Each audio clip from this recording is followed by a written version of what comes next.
Emma's just so quiet, Linda complained during one of her unannounced visits, watching my 6-month-old daughter peacefully playing with her toys. When Michael was her age, he was already crawling everywhere, getting into everything. I bit my tongue, remembering what our pediatrician said about every baby developing at their own pace. She's perfectly normal, Linda. Dr. Martinez gave her a clean bill of health just last week. Linda sniffed, a familiar look of disapproval crossing her face. Doctors these days coddle children too much. In my day, we knew how to raise active, strong babies. I focused on folding Emma's freshly laundered onesies, trying to keep my blood pressure in check. These visits had become a weekly ordeal since Emma was born. Linda would show up unannounced, armed with opinions and helpful suggestions that went against every modern parenting guideline. You know, she continued, picking up Emma, who immediately started fussing. I always gave Michael a little coffee in his bottle when he was being too sleepy. Perked him right up. I nearly dropped the laundry basket. You did what? Oh, don't look so shocked. Linda waved dismissively. A little coffee never hurt anyone. All my friends did it back then. That's why our kids grew up strong and energetic. I took Emma back, my heart racing at the mere thought. Linda, that's incredibly dangerous. Babies can't process caffeine like adults can. Nonsense. You young mothers believe everything you read on the internet. I raised 3 children, and they're all alive and well, aren't they? The conversation ended there, but I could see the wheels turning in Linda's head. That night, I warned Michael about his mother's coffee revelation. Mom wouldn't actually do that, he assured me, though I noticed he wouldn't meet my eyes. She just likes to talk about the old days.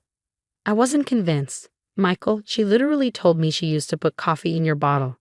Promise me you'll talk to her about not doing anything like that with Emma. Fine, I'll talk to her, he sighed, but I knew that meant he'd either forget or back down at the first sign of his mother's tears. The next week, I had to return to work.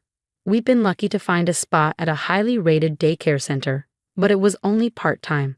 Linda had practically begged to watch Emma the other 2 days, and Michael had convinced me it would be fine. She raised us, didn't she? He'd said. The first day went okay. The second day, I came home early from work to find Linda in the kitchen, preparing Emma's bottle. Something made me pause in the doorway. Maybe it was mother's intuition, or maybe it was the guilty way Linda jumped when she saw me. Oh, you're home early, she said, quickly moving to block the counter. I was just getting Emma's afternoon bottle ready. I stepped closer, my nose catching a familiar scent. Is that coffee I smell? Don't be silly, Linda laughed, but it was forced. I was just having a cup myself. I moved past her to look at the bottle she prepared. The formula had a distinctly darker tint than usual. My hands shook as I picked it up and unscrewed the cap. The coffee smell was unmistakable. It's just a tiny bit, Linda defended, dropping the act. Emma's been so sleepy all day, barely moving. She needs something to perk her up, make her more active like a normal baby. I felt the room spin. How many times have you done this? Linda's silence was all the answer I needed. I rushed to check on Emma, finding her in her playpen, unusually fussy and agitated. Her little hands were shaking as she reached for me, and her heart seemed to be racing when I picked her up. How many times? I demanded again, my voice breaking. Just a few times this week, Linda admitted, having the decency to look somewhat ashamed. And she's been much more active. You see, mother knows best. I was already dialing 911 with trembling fingers. Active? She's having caffeine jitters. She's a 6-month-old baby, not a college student pulling an all-nighter. You're overreacting, Linda protested, trying to take Emma from me. Michael never had any problems with it. I pulled away from her, clutching Emma closer. Don't you dare touch her. Michael never having problems with it doesn't make it safe. Do you have any idea how dangerous this is? The ambulance arrived within minutes. As the EMTs checked Emma's vitals, I called Michael, my voice shaking with rage and fear. Linda stood in the corner, alternating between defending her actions and crying about how ungrateful I was for her help. But this is how we did things in my day, she wailed as the EMTs prepared to transport Emma to the hospital. You young mothers think you know everything, but we raise our babies just fine without all these modern rules and regulations. I turned to her, finally letting my anger show. Your day was 40 years ago, Linda. And just because your children survived your dangerous practices doesn't make them right. Now move aside. I'm taking my daughter to the emergency room, and you better pray she's okay." As I climbed into the ambulance with Emma, I could hear Linda on the phone with Michael, already spinning her version of events. But this time, I had proof. The bottle with its coffee-tainted formula was safely sealed in a Ziploc bag, ready for testing. This wasn't just about a parenting disagreement anymore. This was about my baby's safety, and I was done being the polite, accommodating daughter-in-law. The emergency room was a blur of activity. Dr. Patel, a pediatric specialist, immediately ordered blood tests while nurses monitored Emma's elevated heart rate. My baby girl was crying inconsolably, her tiny body trembling. Each whimper felt like a knife in my heart. Michael burst through the ER doors, his face pale with worry. "What happened?" "Mom said you're overreacting about some old family recipe." "Family recipe?" I cut him off, my voice sharp enough to make him step back. "Your mother put coffee in our baby's formula. Not once, but multiple times this week. Look at your daughter, Michael. Really look at her." He moved closer to the hospital crib where Emma lay connected to monitors. Her usual peaceful demeanor was gone, replaced by agitation and distress. The steady beeping of the heart monitor told its own story. "But Mom wouldn't," he started, then fell silent as Dr. Patel approached with the test results. "Mrs. Torres." The doctor's expression was grave. "We found significant levels of caffeine in Emma's system. For an infant her age, this is extremely dangerous. It can lead to an irregular heartbeat, seizures, and, in severe cases, even more serious complications." I watched the color drain from Michael's face as the doctor continued explaining the risks. Linda chose that moment to make her entrance, still clutching her designer handbag like a shield. "Oh, stop being so dramatic," she announced, trying to take control of the situation. "I barely used any coffee, just a splash to help her be more active, like I did with all my children." Dr. Patel turned to her, his professional demeanor tinged with barely concealed anger. "Ma'am, are you saying you deliberately gave caffeine to a 6-month-old infant?" "Well, yes," Linda replied, oblivious to the horror on the medical staff's faces. "It's an old family tradition. My mother did it. I did it with my children, and they all turned out fine." "Mom." Michael finally found his voice. "This isn't the 1980s anymore. You could have seriously hurt Emma." "Don't you raise your voice at me, Michael James Harrison." Linda's face reddened. "I was trying to help. Emma is always so sluggish compared to how you were at her age. I was worried about her development." "Sluggish?" I couldn't hold back anymore. "She's meeting all her milestones perfectly. The only person with a problem here is you, Linda. You couldn't stand that we weren't raising her your way, so you took matters into your own hands." Dr. Patel cleared his throat. "Mrs. Harrison, what you did was extremely dangerous. Infants cannot metabolize caffeine the way adults do. You're very fortunate we caught this before Emma experienced more serious symptoms." "More serious?" Michael asked, his voice shaking.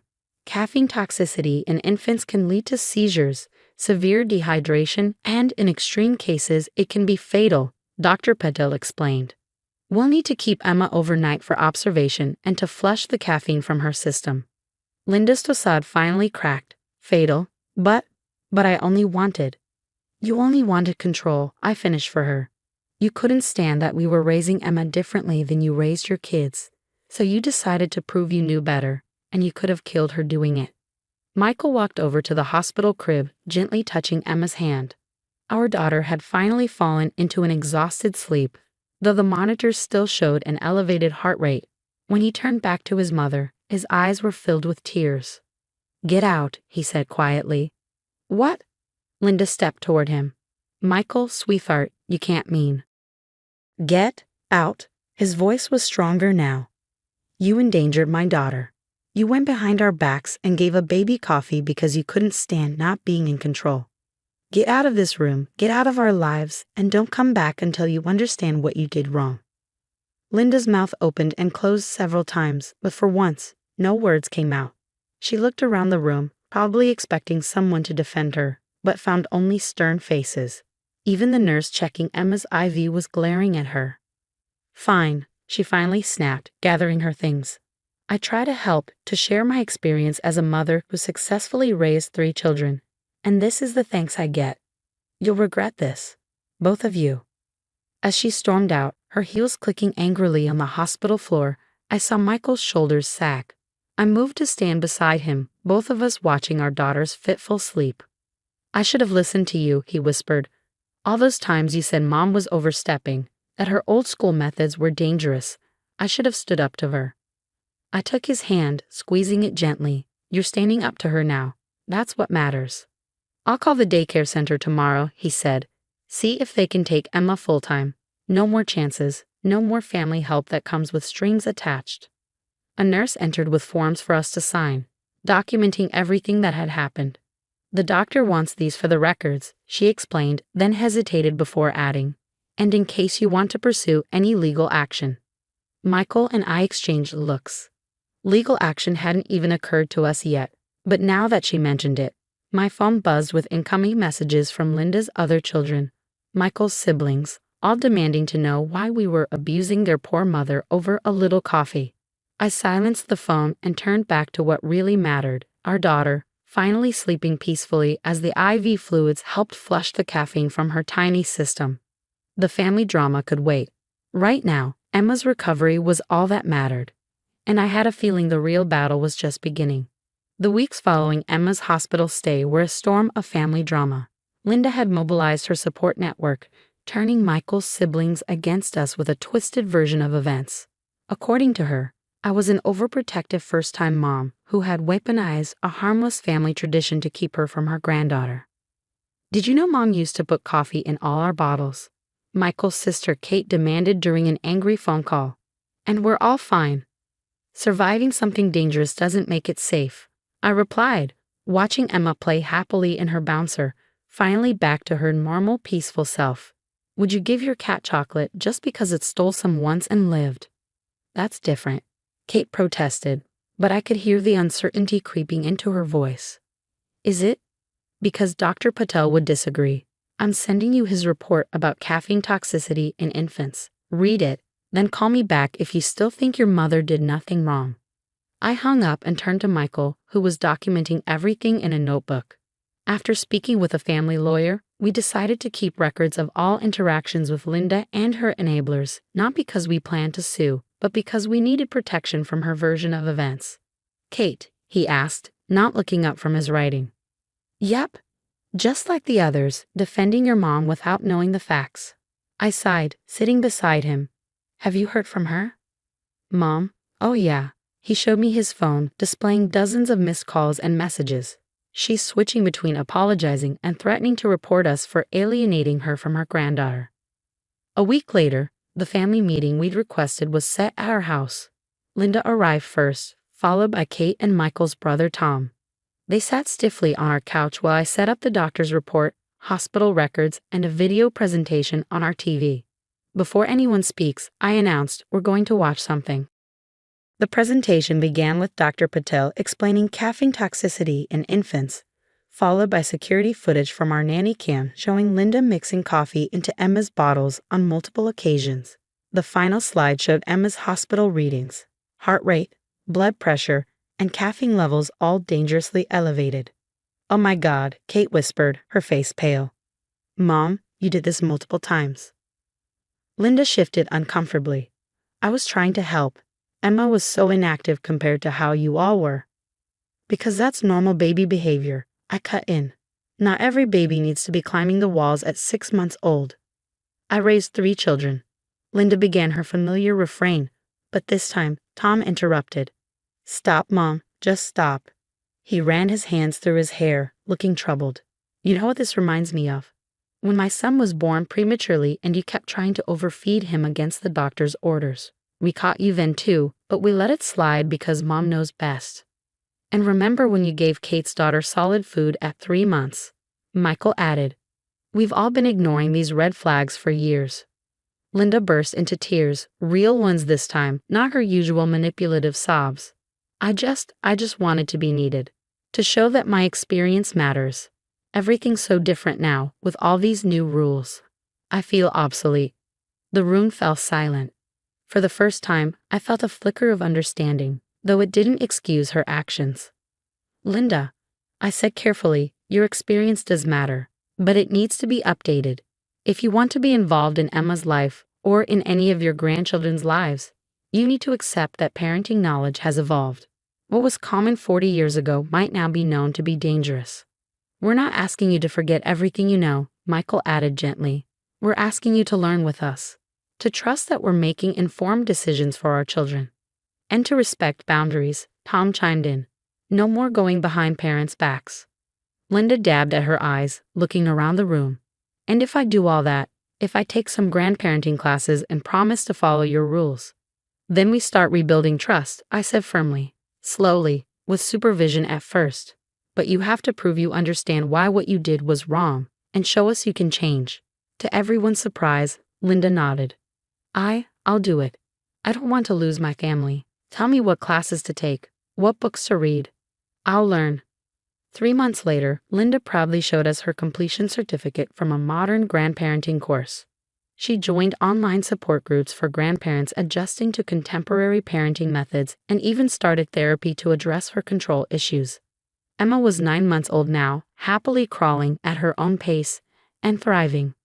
Linda's supervised visits had gone well, with no attempts to override our parenting choices.